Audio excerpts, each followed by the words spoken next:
안녕하세요. 저는 평범한 소시민이자 한 가정의 가장인 40대 남성입니다. 이곳에 사연을 보내시는 분들이 거진 그렇겠지만 저도 참 그리 순탄한 인생을 살지는 못했습니다. 더구나 그런 얘기를 누군가에게 꺼내볼 생각도 하지 못했습니다. 먹고 살기 바빠서 다른 걱정해볼 겨를도 없었고 그저 지금보다 조금 나은 인생을 바라며 살곤 했었습니다. 그래도 운 좋게 사랑하는 사람을 만나 결혼까지 하고서는 내 가정 꾸리며 행복이라는 것을 바라기도 했습니다. 그런데 저는 어쩐 일인지 남들 다 하는 만큼 평범하게 하고 사는 게 참 어렵더라고요. 누군가 평범하고 보통의 삶을 꾸려가는 게 세상에서 가장 어려운 일이라 말하던데 제가 느끼기에도 그 말이 맞다 싶습니다. 남들보다 못하는 게 왜 그렇게 부끄럽고 속상하던지 저는 늘 힘들고 어려운 제 처지를 숨기기 급급했던 것 같습니다. 어쩌면 그래서 가장 가까운 사람의 마음을 헤아려 주지 못했나 싶기도 하고 뒤늦은 후회를 하게 됐었습니다. 그래도 죽으라는 법은 없는 건지 다행히 저도 다시 가족의 품으로 돌아갈 수 있었네요. 그러기까지 얼마나 힘들고 어려운 일들이 많았는지 여러분은 결코 알지 못하실 겁니다. 그렇게 살아오다 보니 마음을 보이지 못하고 참는 게 능사가 아니다 싶더라고요. 그래서 제가 그런 저의 이야기를 솔직하게 털어놓아 볼까 싶습니다. 어릴 적 저는 부모님의 이혼으로 나이 드신 친할머니 손에 자랐습니다. 아직 한참 부모님 손이 필요할 나이에 두 분 다 저를 저버리셨는지 혼자 지내기도 벅차실 할머니에게 제가 맡겨지게 됐죠. 부모님은 제가 국민학교 들어가기 전에 이혼을 하셨던지라 행복했던 가족의 기억은 너무나 짧았습니다. 가족에 대한 마지막 기억은 낡고 허름한 집에서 부모님이 매일같이 싸우시던 기억들 뿐이었고 그런 환경에서 늘 불안했던 제 모습이 떠오르네요. 애초에 좋은 기억이 없었는지 너무 오래돼서 그러는지 떠올려 보려 애를 써도 잘 기억이 나지 않고 그마저도 이제는 나이를 먹으니 다 잊혀진 듯 합니다. 그래도 어릴 적에는 그저 부모라는 존재가 그리워 나를 두고 떠난 아버지 어머니를 매일 그리워하곤 했었습니다. 차라리 고아인 줄 알고 살았으면 그런 기대도 없었을 텐데 두 분이 멀쩡히 어딘가에 살아계신다는 것을 알면서도 보고 싶어 하지 않을 수가 없었습니다. 이혼하고 할머니에게 맡겨야 할 사정이 있으셨겠지만 그게 대체 무슨 사정인지 저는 부모님이 이혼하신 뒤로 두 분 얼굴 한번 볼 기회조차 제대로 없었습니다. 그나마 할머니를 찾아뵈러 가끔 들르시던 아버지는 종종 마주치긴 했지만 어쩐 일인지 아버지는 그때마다 제 얼굴 한번 제대로 봐주신 적이 없으셨고 생필품이나 돈봉투만 두고 얼른 집을 나가버리셨습니다. 그래도 그런 아버지의 뒤통수라도 볼 수 있는 날은 운이 좋은 날이었죠. 그렇게 가끔을 빼면 아버지는 늘 제가 학교에 가고 없는 시간에만 집에 들리셨기에 저는 아버지가 다녀가셨다는 것을 할머니의 얼굴 표정을 보고서야 알 수 있었습니다. 아버지가 집에 들렀다 가신 날에는 하루 종일 할머니 얼굴이 어두웠기 때문이죠. 그리고 학교에서 돌아온 저를 보시며 아이고 짠한 것, 아이고 불쌍한 것 하며 안타까운 소리들을 하고는 하셨습니다. 그 짠한 것, 불쌍한 것이 나였을지 아버지였을지 모르겠지만 사실 저희 아버지도 그리 편한 삶을 살지는 못하셨을 겁니다. 넉넉하진 않았지만 가정을 꾸려 한 자리 잡고 열심히 살아가시던 아버지는 이혼하고 가정이 해체된 뒤로는 편지 보낼 거주지 하나 없이 여기저기 돌아다니며 떠돌이 생활을 하셨습니다. 일 때문이라며 트럭 하나 끌고 전국을 돌아다니시던 아버지는 늘 바쁘셨고 아마 그래서 저를 봐주실 틈이 없으셨는지도 모르겠습니다. 어릴 때는 아버지가 무섭고 어른들의 복잡한 사정이 어려워 차마 왜 그러냐 묻지도 못했네요. 아버지가 나를 보지 않는 것도 바빠서 그런 거겠지. 어머니가 나를 한 번도 찾아오지 않는 것도 무슨 사정이 있어서 그런 거겠지 하며 늘 속으로 하고 싶은 말을 삼키고 속상한 마음을 숨겨야 했습니다. 그때 버릇이 아직 남아서 그런지 저는 내 얘기를 남들에게 하는 재주가 별로 없습니다. 그래서 오해도 많이 샀고 속상한 일도 많았죠. 어쨌거나 저는 그렇게 부모님에게 버려져 할머니와 둘이 서로를 의지하며 살아가야 했습니다. 할머니는 당시에도 흰머리에 허리가 굽어 계셨는데 저는 그런 할머니와 단 둘이 지내며 늘 불안함을 느꼈던 것 같습니다. 나한테는 할머니 하나밖에 없는데 우리 할머니가 돌아가시기라도 하시면 나는 어떻게 하나. 하루아침에 고아될까 싶어 무서운 생각이 들었었어요. 아마 그때도 아버지가 나를 챙길 거라는 기대는 없었던 모양입니다. 그래서 더욱 할머니를 챙기고 살폈던 것 같습니다. 할머니는 저의 전부였고 제 유일한 보호자셨습니다. 할머니는 저를 키우시려 고생을 참 많이 하셨을 겁니다. 생활비야 아버지가 보내주셨겠지만 아이가 돈으로만 자라는 게 아니니까요. 제 소풍날이 되면 할머니는 전날부터 참 분주하셨습니다. 예전에 한번 남들 싸가는 김밥 대신 맨밥에 반찬 몇 개 싸주셨다가 어린 마음에 그 도시락이 창피해 먹지도 않고 그대로 가져온 적이 있었거든요. 그때 제가 속상해 했던 게 마음이 쓰이셨는지 그 뒤로는 그런 날마다 다른 젊은 엄마들처럼 김밥을 싸주시겠다고 고생이셨습니다. 영우가 할매가 미안하다. 할매 어릴 때는 김밥이 없어가지고 김밥 싸는 법을 몰랐다. 이번에는 할매가 김밥 맛있게 만들어줄게. 가서 친구들이랑 노나 먹고 그래라. 알겠지? 저를 위해 드셔보신 적도 없으시다는 김밥을 준비하셨을 할머니를 생각하면 저는 지금도 눈물이 날 것 같습니다. 단무지 대신 묵은지 넣으시고 다른 집 김밥들과는 조금 달랐지만 저는 오히려 할머니만의 특색이 있던 그 김밥이 참 그립습니다. 할머니는 그렇게 제게 아쉬운 것 없이 해주고 싶어 하셨습니다. 하루아침에 떠맡게 된 손자가 귀찮고 벅차실 법도 하신데 할머니는 한 푼이라도 더 벌어 제 용돈을 챙겨주시며 저를 잘 길러주셨습니다.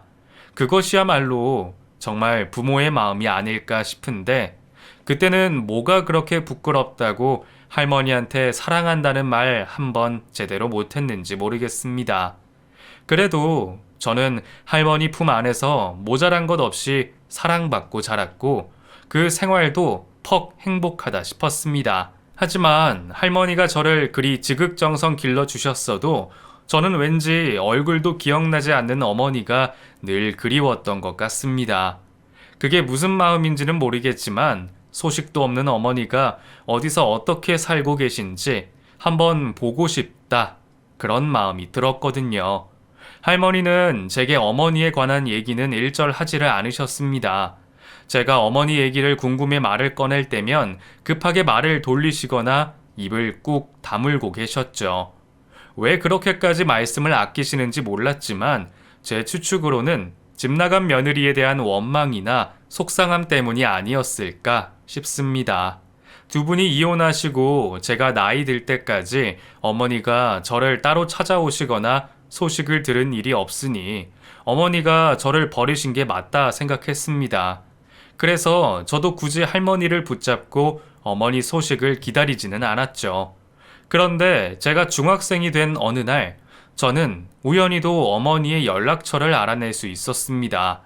뭘 찾겠다고 집안 곳곳을 다 뒤지다가 제가 그만 할머니가 서랍 깊숙이 넣어두신 종이 한 장을 발견하고 말았거든요.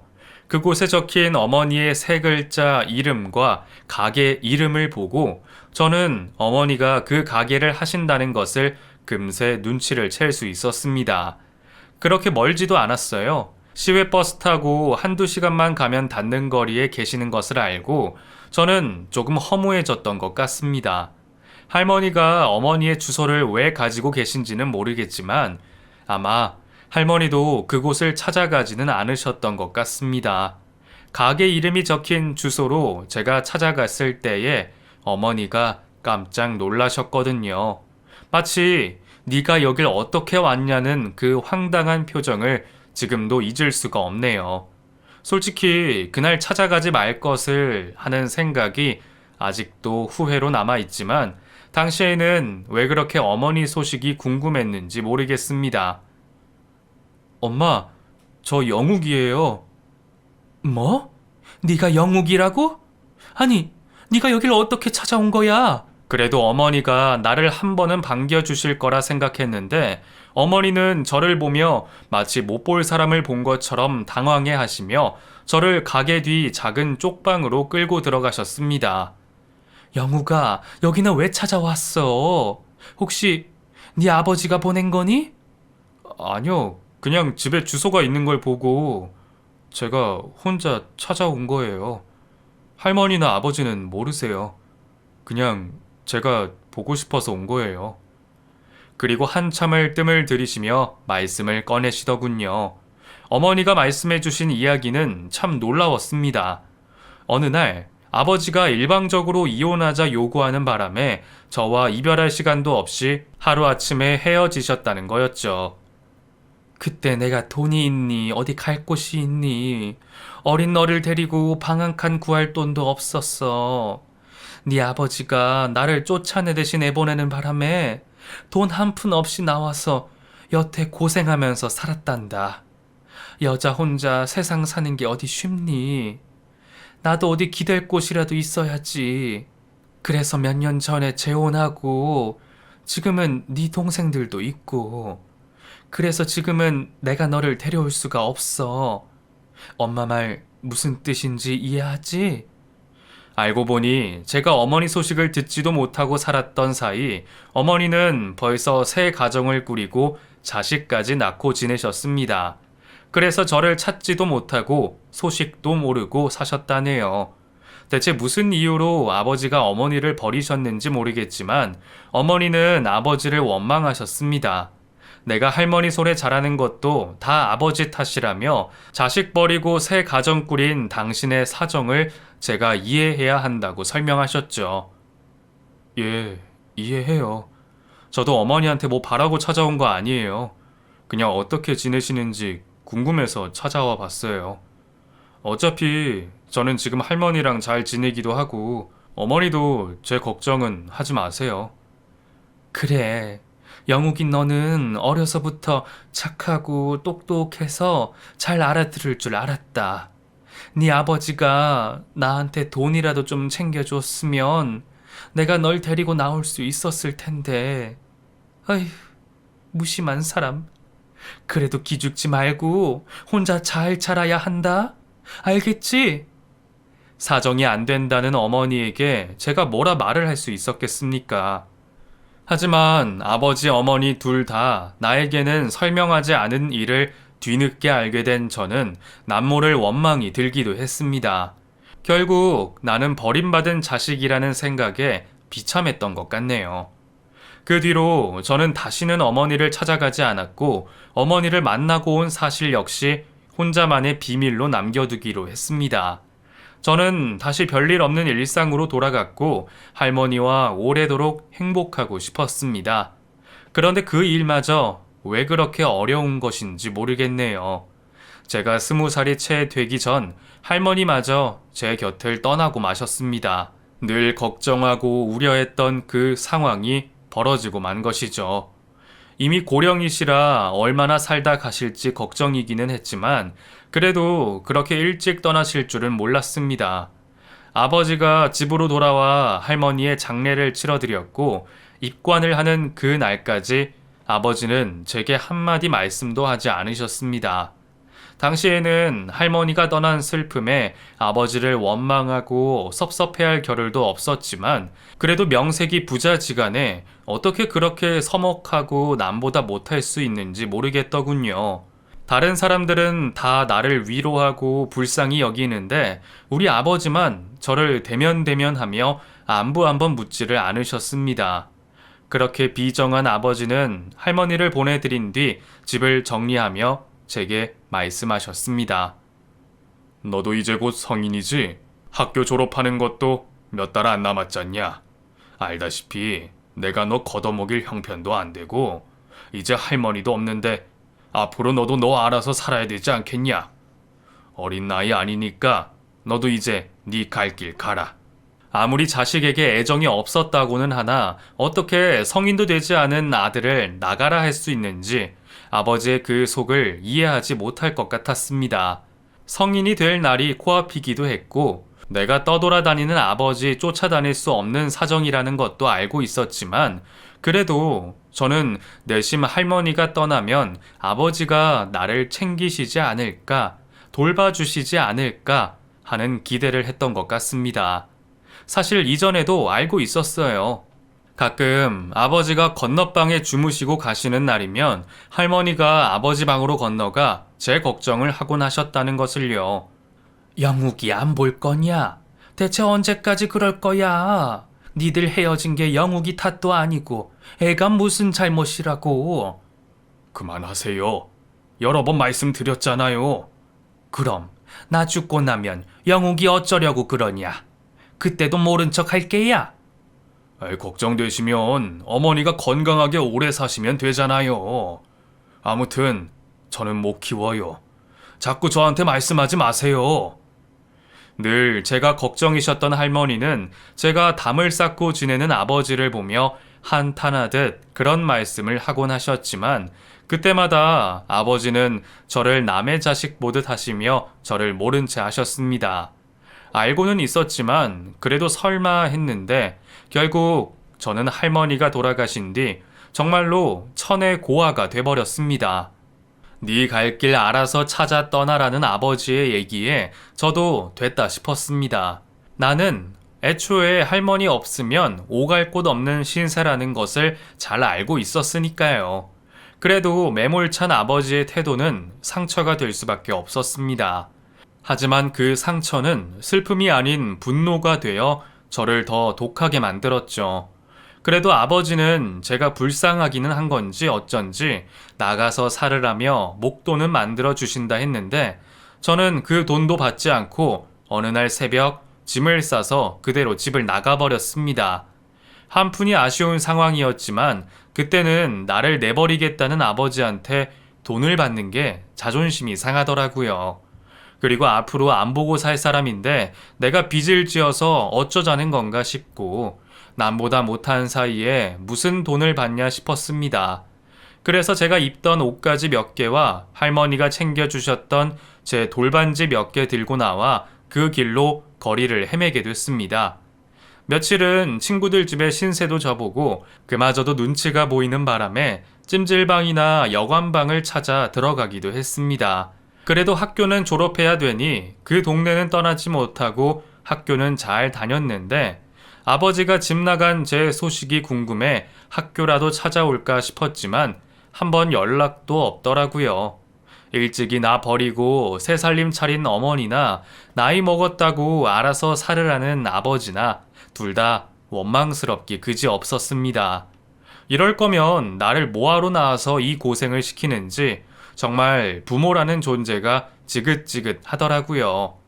그렇게 할머니를 잃은 슬픔과 부모를 향한 분노에 사로잡힌 저는 그 뒤로 그 누구에게 마음 한켠 내어주지 못한 채 혼자 독고다이로 살아가게 됐습니다. 학교 졸업장을 딴 뒤에 저는 닥치는 대로 일을 구해 이것저것 일을 시작했습니다. 중국집 배달원부터 신문 우유도 돌리고 마트에서 짐 나르기 일도 했었습니다. 별다른 재주도 없고 학벌도 없던 탓에 더 나은 일을 고르고 자시고 할 겨를도 없었죠. 그냥 내일 일하러 나오라 하면 감사하게 나가는 거고 그마저도 이제 일손 필요 없으니 나가라 그러면 군말 없이 관둬야 했습니다. 그때는 일이 힘든 것보다도 한 군데 정착하지도 못하고 이 일 저 일 하고 떠돌아다니는 것이 참 곤욕스럽더라고요.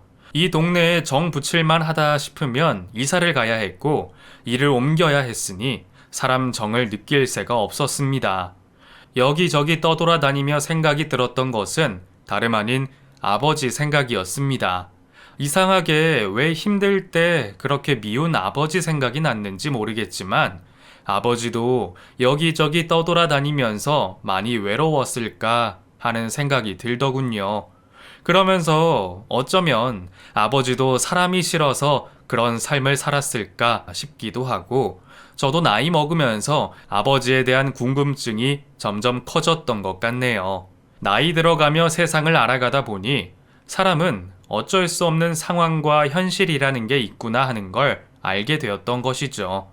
그렇다고 나라면 자식을 버릴 것 같지는 않지만 아버지와 제대로 된 대화를 나눈 적도 없으니 아버지가 무슨 생각으로 그러셨는지, 어떻게 살아오신 건지 전혀 알 길이 없었습니다. 그래도 시간이 흐른 덕인지 부모에 대한 원망은 점차 줄어들었고, 먹고 살만해지기 시작한 저는 점점 다른 욕심도 생겨났습니다. 옛날에는 가족이라는 말 자체가 싫었고, 다시는 버림받거나 헤어지기 싫은 마음에 내 가정을 꾸릴 생각은 하지도 못했었는데, 나이 먹다 보니 나도 내가 사랑하는 사람 만나고 내 자식, 내 가족 꾸리고 싶은 욕심이 자꾸만 생겨나더라고요. 돈 벌어서 나 혼자 먹고 살면 무슨 의미가 있나 싶고, 나도 남들처럼 자식들 때문에 스트레스 받고 마누라 잔소리 듣는 그런 평범한 인생을 갖고 싶어졌습니다. 하지만 가진 것도 없고 잘난 것도 없는 제 주제에 무슨 연애를 하겠어요. 가만히 있는다고 누가 다가와 줄 사람도 없었고, 욕심에 비해 내가 먼저 다가갈 만큼 용기도 없는 사람이었습니다. 그러다 보니 이래저래 결국 나이만 먹게 됐네요. 그러던 중에 제 아내를 만났어요. 일밖에 모르고 살아온 인생에 어디서 그런 여자를 만났겠습니까? 우연히 내 가게로 일자리를 얻겠다고 찾아온 그녀를 보고 저는 첫눈에 반한 것 같았습니다. 사정이 어려운지 그런 일 한번 해본 적 없지만 열심히 하겠다며 사정하는 그 사람을 저도 모른 척 할 수는 없었습니다. 그렇게 저는 나보다 2살 어린 효은 씨와 함께 일을 하며 자연스럽게 가까워지게 됐습니다. 서로 나이도 비슷하고 작은 가게에 둘이 붙어 있으려니 그러기 싫어도 금세 친해질 수밖에 없었죠. 마감하면서 맥주 한두 잔 하며 시간도 보내고, 어렵거나 급한 사정 생기면 돕고 지내다 보니 서로 자연스럽게 개인사를 알게 됐습니다. 저야 어렸을 적 불우한 어린 시절 얘기면 족하지만 효은 씨도 그리 순탄한 인생을 살아온 것은 아니었습니다. 이혼 후 혼자 어린 아들을 키우는 효은 씨의 사정도 참 딱했습니다. 바람나서 남편에게 이혼당한 뒤 양육비도 제대로 못 받고 어렵게 아들을 키우고 있었답니다. 하필 부모님도 일찍 돌아가시고 형제 자매도 없는 탓에 오로지 혼자 어린 나이와 모진 세상을 견뎌야 했을 겁니다. 그 얘기를 들으니 왠지 남일 같지 않고 그래서 더 눈이 가더군요. 그렇게 서로 위안을 주고받던 저희는 마치 운명처럼 서로에게 마음을 열게 됐고, 조심스러운 만남 끝에 결국 결혼에 꼴이 나게 됐습니다. 아무래도 아이가 어리다 보니 저희 마음 가지고는 결정하기 어려운 일이었죠. 그래도 다행인지 아이가 저를 거부하지 않았고, 오히려 아버지 빈자리가 그리운지 저를 참 많이 따르더군요. 아마 아내도 그래서 저와 결혼을 결심하지 않았을까 싶습니다. 그렇게 사랑하는 아내와 결혼 후 저는 5살 난 아들까지 얻게 됐습니다. 누군가는 남의 자식 키우는 게 쉬운 일이 아니라며 저의 결혼을 말리기도 했지만, 어렸을 적부터 외롭게 지냈던 제게는 재환이의 존재가 오히려 선물 같기만 했습니다. 내 핏줄은 아니지만 내가 사랑하고 내가 아껴주면 그게 내 아이라고 생각하며 살았죠. 둘째 생각도 들기는 했지만 아직은 재환이가 적응할 시간이 필요하다 싶어 결혼하고 몇 년간은 재환이만 바라보고 살기로 했습니다. 아내는 그런 제게 늘 미안해했고 고마워했는데 저는 그게 그리 대단한 일이라 생각하지는 않았어요. 내가 내 자식, 내 아내 신경 쓰는 게 당연한 일이라 생각했으니까요. 그렇게 나도 내 가족을 꾸려 행복한 일상을 보내고 있던 중 저는 생각하지도 못한 소식을 접하게 됐습니다. 갑자기 긴 세월 연락도 없이 지냈던 아버지의 소식을 듣게 됐거든요. 19살에 헤어져 벌써 20년 가까이 됐네요. 그동안 서로 찾지도 궁금해하지도 않고 잊고 살았는데 이제 와서 어쩐 일로 날 찾나 싶었습니다. 알고 보니 아버지가 날 찾은 게 아니라 사고가 나는 바람에 나한테 연락이 왔던 것이었습니다. 사고가 나서 병원에 갔는데 병원비를 못 낸 건지 어쩐지 내가 유일한 가족이라며 나한테 연락이 왔더라고요. 그 전화를 받고 저는 고민을 많이 했습니다. 아버지 소식이 궁금하기도 했지만 그동안 서로 없는 척하고 살았는데 이제 와서 내가 아버지를 만나야 하는지 그게 맞는지 모르겠는 겁니다. 내가 그런 고민을 하자 사정을 잘 알고 있는 아내가 오히려 저를 설득하더군요. 지난 세월이 뭐가 중요해. 아버지도 어떻게 사셨을지 모르는 거잖아. 당신은 그동안 아버지가 한 번도 안 보고 싶었어? 서로 나이 먹어가는 마당에 후회할 일 만들지 마. 결국 아내의 말에 저는 아버지를 찾아가게 됐습니다. 병원 침대에 초라하게 누워있는 아버지를 보자 저는 뭐라 설명하기 어려운 만감이 교차했습니다. 화도 나고 짜증도 나는 것 같고 또 불쌍하고 눈물 날 것 같은 기분도 들더라고요. 이런 게 애증인가 싶어 참 가슴이 먹먹했습니다. 그래도 20살까지 걷어 먹여준 은혜가 있으니 병원비나 내주고 올까 했는데 그 모습을 보니 저도 그냥 모른 척 두고 올 수가 없겠더라고요. 결국 갈 곳 없다는 아버지를 저희 집으로 모셔오기로 했습니다. 그것도 어렵게 얘기를 꺼내는 제게 아내가 두말할 것 없이 모셔오라 그래서 참 고마웠었죠. 그렇게 저는 20년 만에 만난 아버지와 한 집에서 지내게 됐습니다. 아버지는 나이가 들어서 유해지신 건지 오랜만에 만난 자식이 좋으신 건지 같이 살게 된 뒤로 전에 없이 다정해지시더군요.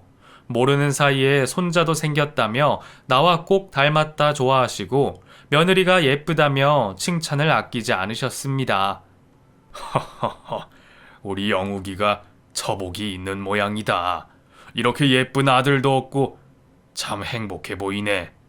내가 해준 게 없어서 어떻게 사나 늘 궁금했는데 그래도 이렇게 잘 살아서 참 다행이다. 미안하다 영우가. 내가 다 미안해. 됐어요. 지난 얘기해서 뭐해요. 저도 아버지한테 연락 한번 안 했으니까 잘한 것도 없죠. 그래도 이제 아버지도 저희랑 지내시면서 건강하게 지내세요. 우리 재환이한테도 할아버지 생기고 좋죠. 그래. 앞으로 내가 너한테 못해준 거 다 해주마.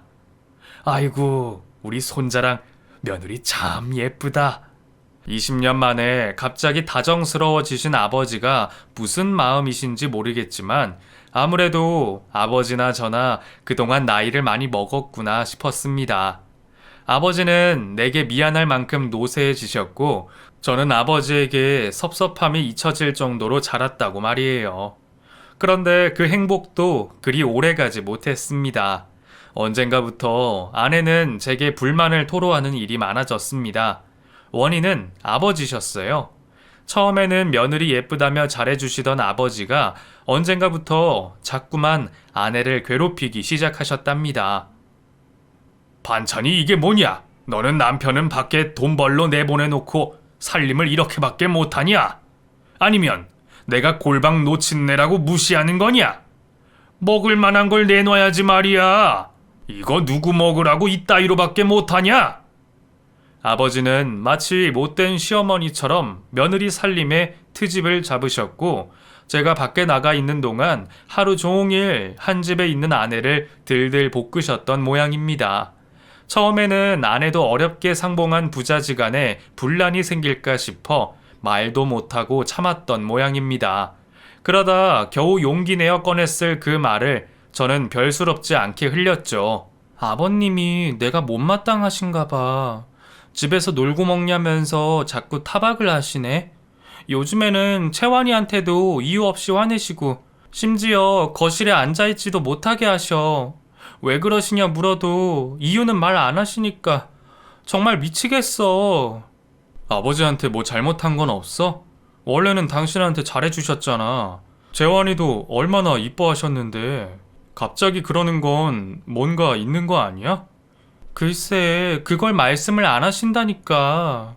당신이 한번 여쭤보는 건 어때? 내가? 내가 말한다고 뭐가 달라지나? 그래, 뭐, 시간 날 때 한번 여쭤볼게. 당신도 그냥 너무 신경 쓰지 마. 하지만 저는 당시 가게가 어렵다는 이유로 아내의 말을 외면했습니다. 변명 같지만 그때는 혼자 어렵게 가게 운영하며 너무 힘들고 지치기도 했고 또 아버지를 모시며 입이 하나 더 늘었다는 책임감에 일 말고 가족에게 신경 쓸 겨를이 없었습니다. 아내가 무엇보다 가정적인 남자를 원하는 걸 알면서도 저는 그저 가장은 돈 벌어다 주고 열심히 일하는 게 최고라며 일만 중요하게 생각했습니다. 그렇게 아내는 늘 말뿐인 제게 언젠가부터 말을 꺼내지 않기 시작했고 저는 그게 문제가 해결된 줄로만 생각하고 지냈습니다.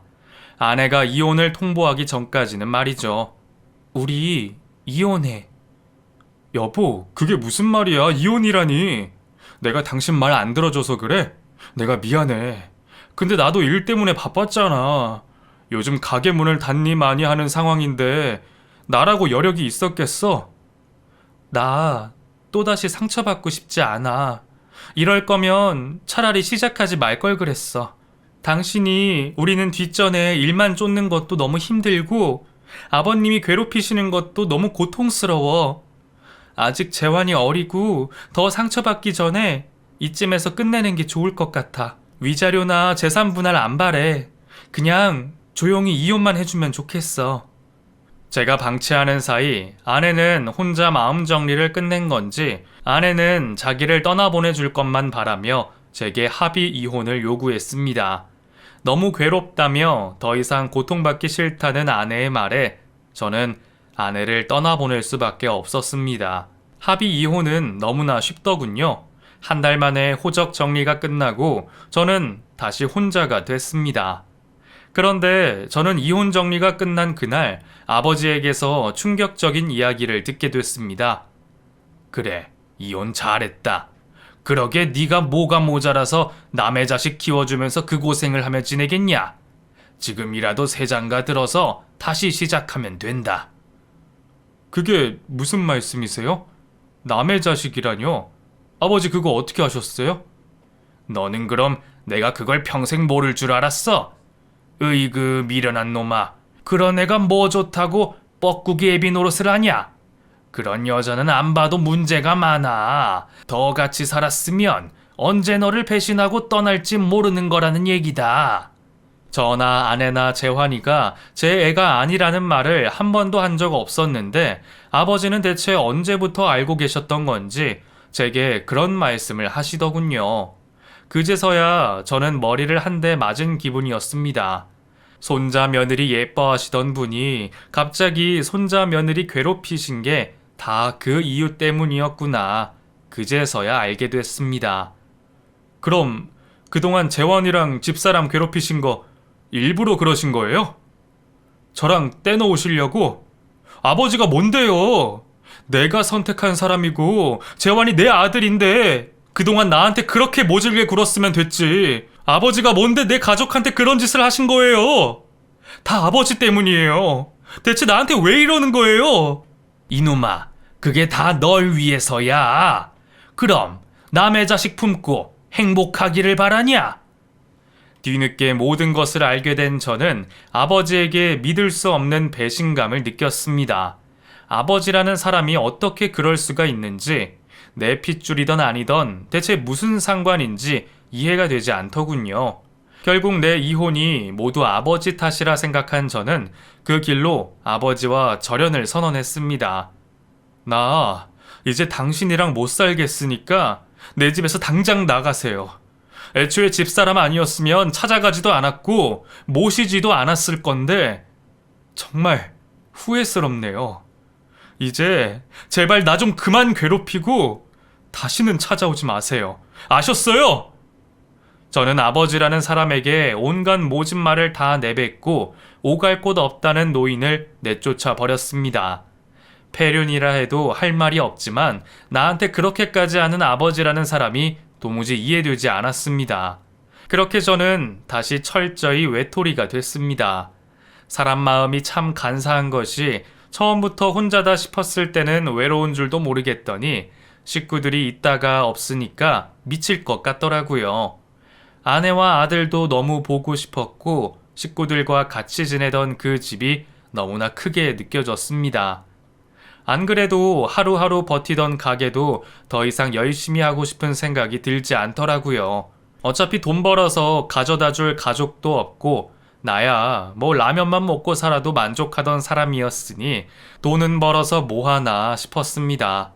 결국 가게는 그대로 폐업을 하게 됐고 그래도 가게 한다고 남은 빚은 갚아야 했기에 저는 배달 일을 시작하게 됐죠. 예전에는 사고라도 날까봐 오토바이 타는 것도 무서웠는데 내일이 없다 생각하니 죽는 일도 별것 아니다 싶더라고요.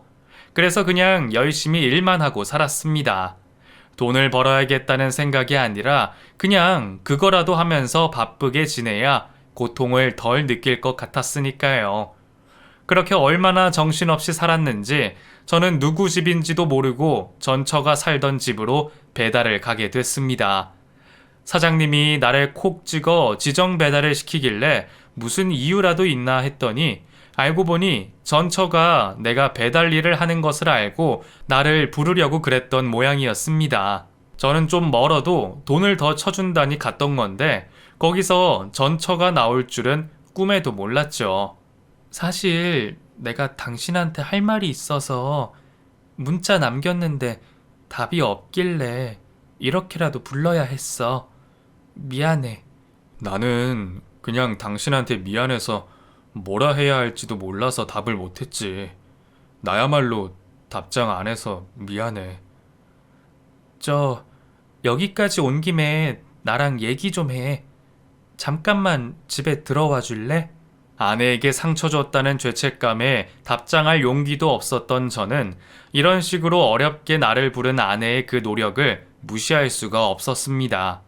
만나서 뭐라 할 말도 없는 입장이었지만 그래도 그 사람이 나한테 할 말이 있다니 거절할 수가 없었죠. 결국 저는 용기를 내어 전처가 있는 집으로 들어갔습니다. 재환이를 보면 뭐라 해야 하나, 전처에게는 뭐라 미안하다 해야 할까, 머릿속이 복잡한 와중에 저는 그곳에서 전혀 예상하지 못했던 인물을 마주하고야 말았습니다. 전처의 집 거실에는 내가 쫓아버린 아버지가 앉아 계셨어요. 전처는 당황해서 뒤돌아 나가려는 저를 붙잡았습니다. 여보, 화내지 말고 일단 얘기 좀 들어봐. 나는 저 사람한테 들을 말 없어. 당신 할 얘기 없으면 그냥 가볼게. 영우가, 내 말 좀 들어다오. 미안하다. 그동안 내가 너한테 말도 못하고 너한테 상처만 주고 내가 아비로서 그러면 안 되는 건데 나도 용기가 없었다. 사실 영욱이 너는 내 친아들이 아니야. 어쩌면 그래서 내가 네 사정을 자꾸 나한테 이입해서 생각했던 모양이다. 처음 듣는 그 얘기에 저는 큰 충격을 받을 수밖에 없었습니다. 아버지가 내 친아버지가 아니라면 그럼 나는 누구란 말인지 당황스럽더군요. 아버지는 그날 긴 얘기를 전해주셨습니다. 아버지가 이유 없이 이혼을 요구했고 돈 한 푼 안 줬다는 것은 반은 맞고 반은 틀린 얘기였습니다. 어머니가 결혼 생활 중 외도를 하셨고 아버지는 너무 늦게야 제가 친자식이 아닌 줄 알게 되셨습니다. 이혼하자는 아버지 말에 어머니는 저를 두고 집을 나가버리셨죠. 자기 자식도 아닌데 버리지도 거두지도 못한 아버지의 심정이 어떤 것이었을지 저는 상상도 할 수 없었습니다. 결국 아버지는 나를 보면 떠오르는 고통에 집을 떠나 생활비만 가져다 주시며 할머니에게 저를 맡기셨습니다. 저는 그제서야 아버지가 그동안 나한테 무정한 이유를 알 수 있었습니다. 그것도 모르고 평생을 아버지를 미워하고 원망했던 제가 너무나 한심했습니다. 그런데 아버지는 재환이가 제 아이가 아닌 것을 알게 되시고 큰 충격과 함께 제가 아버지 당신처럼 느껴지셨답니다. 그리고 아내에게 제 친모를 투영하셨겠죠. 남의 자식 걷어봤자 자기 꼴 나는 거라며 제가 걱정되셔서 일부러 더 그러신 모양입니다. 그 얘기를 듣고 나니 저도 아버지가 나를 위해서 그랬다는 생각에 좀 이해가 되기도 했습니다. 그래도 결국 이혼까지 하게 만든 아버지를 쉽게 용서할 수는 없었죠. 그런데 속이 좁은 것은 저 하나였던 모양이에요. 이미 아버지에게서 모든 얘기를 듣고 사과를 받은 아내는 제게 아버지를 이해해 보라 하더군요. 당신도 재환이 키워봐서 알잖아. 아버님한테 재환이나 나보다 당신이 중요한 게 당연한 거 아니겠어? 그게 설령 잘못된 방법이라도 아버님은 다 당신을 위해서 그러신 거야. 그동안 당신을 외면하시면서도 잊지 못하신 거 보면 아버님이 당신을 어떻게 생각하는지 알 거 아니야. 오죽하면 연락 안 되는 당신 때문에 나를 찾아오셨겠어. 나는 당신이 아버님을 이해해야 한다고 생각해. 그 말을 들으니 아버지가 나를 자식으로 생각하셔서 그렇게까지 하셨구나. 그래도 후회하고 계시구나 하는 생각에 갑자기 눈물이 쏟아져 나왔습니다. 결국 그날 저희는 모두 둘러앉아 후회의 눈물을 쏟았고 그동안 서로에게 못했던 이야기들을 하며 지난 세월들을 속죄했습니다. 사실 저도 알고 있었어요. 제가 이혼당한 게 아버지 때문만이 아니라는 걸 말이에요. 아마 아내는 돈 번다며 가정에 소홀한 제게 많이 속상했을 겁니다. 어렵게 시작한 두 번째 인생인데 그런 식으로 또 상처를 받기가 싫었겠죠. 자기 딴에는 참고 참다 말했는데 무시를 당하니 희망이 없다 생각했을 겁니다. 그걸 저도 뒤늦게 깨달았지만 잘못이 크다 생각해 아내를 직접 찾아갈 용기가 없었어요. 그래서 그냥 나를 벌주는 생각으로 혼자 살아가기로 했죠. 하지만 아버지 덕분에 아내를 다시 만나고 저는 아내를 다시 놓치기 싫어졌습니다. 그리고 몇십 년 만에 알게 된 진실에 아버지에게도 마음을 열 수 있었고요. 그 뒤로 저희는 다시 합치게 됐습니다. 이혼 취소라는 게 있는 걸 보니 우리처럼 재결합하는 사람들이 있는 모양이에요. 결국 저희는 다시 부부가 됐고 저는 아버지를 모두 용서하고 그동안 저를 자식처럼 거둬주신 은혜를 갚기로 했습니다. 아버지는 염치가 없다며 혼자 지내겠다 하셨지만 결국 아들이 같이 살자는 얘기에 용기를 내셨네요. 저희는 다시 이전처럼 같이 살아가고 있습니다. 하지만 생활은 이전과 많이 달라졌어요. 빚만 남긴 가게는 온 가족이 들러붙어 다시 일으켜 세우기로 했어요. 저와 아내는 물론이고 아버지까지 다 힘을 보태니 혼자 용쓸 때와는 비교가 되지 않더라고요. 온 가족이 힘을 합치다 보니 어려운 시기도 무사히 지나갈 수 있었고 결과적으로는 이전보다 훨씬 좋아졌네요. 그리고 또 좋은 소식이 있습니다. 재환이는 얼마 전 학교에 들어갔고 저희에게 둘째가 생겼네요. 둘째는 딸이라니 저는 아들, 딸 하나씩 가지고 남부럽지 않은 아빠가 되었습니다. 아직 살 날이 많고 걱정할 일도 많겠지만 제게는 누구보다 믿고 의지할 가족이 있기에 더는 외롭고 두렵지 않네요. 이전에는 혼자 참는 게 능사라 생각했는데 그런 일을 겪다 보니 소통이라는 게 얼마나 중요한지 잘 알게 됐습니다. 오랜만에 만난 사람들은 저를 보며 왜 이렇게 수다스러워졌냐 하는데 그 말 듣는 게 나쁘지 않더라고요. 앞으로도 계속 이렇게 변화해 간다면 제 속에도 더 이상 아픔은 없을 거라 생각합니다.